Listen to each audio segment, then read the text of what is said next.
This is Construction News Tracker, a presentation of forconstructionpros.com and brought to you by Caterpillar. Finally, congressional agreement on a short-term extension to the nation's highway and infrastructure bill, well ahead of the September 28th deadline. It calls for funding of $41.7 billion, which is the present 2011 rate, through next March. Additionally, the FAA would see its funding advance through January with $5.4 billion, and those workers furloughed during that partial shutdown in July would receive back pay. The political process is certain to become more heated as the 2012 elections draw closer.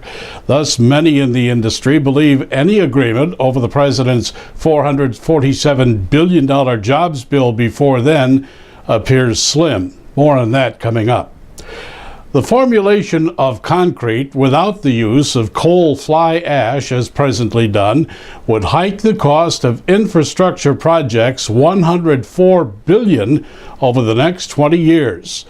That's the gist of a new study by ARTBA, the American Road and Transportation Builders Association. There's talk of reducing or eliminating the use of coal fly ash, a widely used coal byproduct, by tough new disposal regulations. Reed Construction Data is forecasting a lower baseline economic outlook. Though it hopes the economy can avoid it, the numbers see double-dip recession potential of 30%. The closely watched barometer does not see an uptick in the GDP until the fourth quarter of 2012. If the government provides its blessing, the Keystone XL pipeline between Alberta, Canada, and the Gulf of Mexico would become a reality and a major jobs producer. The American Petroleum Institute claims the project would bring 1.4 million new jobs and raise $800 billion in revenue if given the green light.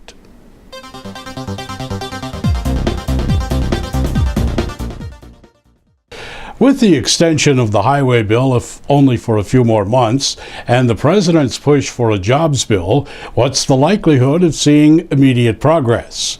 Construction News Tracker editors reached out for answers, and our response is from Ken Simonson, chief economist of Associated General Contractors of America, who highlighted recent events that have impacted the nation's infrastructure. There's no question that our infrastructure needs more investment.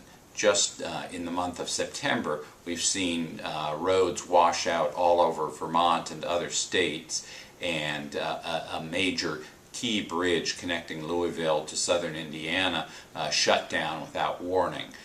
These are just a few of the examples of what's been going on for a long time as we've underinvested in roads and bridges.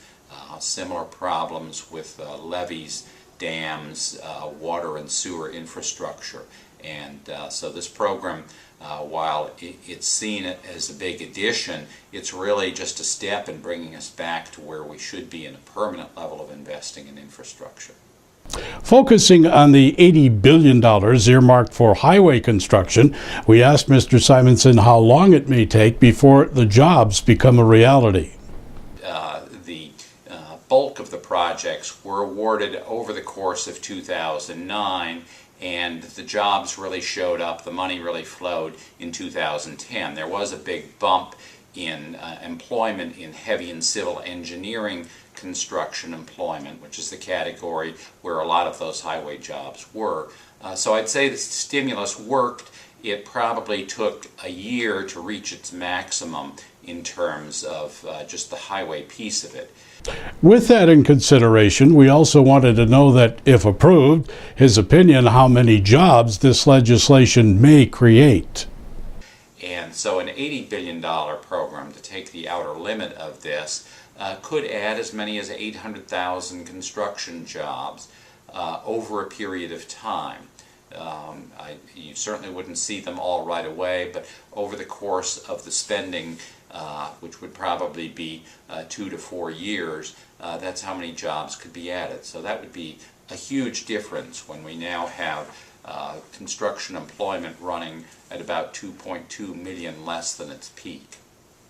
As most state transportation departments are stretched to the limit when it comes to finding money for projects, we posed a question on how he would gauge the impact of the president's jobs bill on this area of the economy. So I don't expect the states to be able to put much of their own money into infrastructure for several years. That makes the federal money even more important. Our appreciation goes out to Ken Simonson, AGC Chief Economist, for his participation in this report. And we leave you with this quote: "A thoughtful kid is one who leaves enough gas in the tank for you to make it back to the service station." This is Construction News Tracker, watching out for the industry that makes the world a better place. We're brought to you by Caterpillar and produced by 4constructionpros.com. You can follow us anytime via Facebook and Twitter, and you're welcome to share your comments about us on Twitter hashtag as well. Until next time, as the streaming web from sea to shining sea never ends.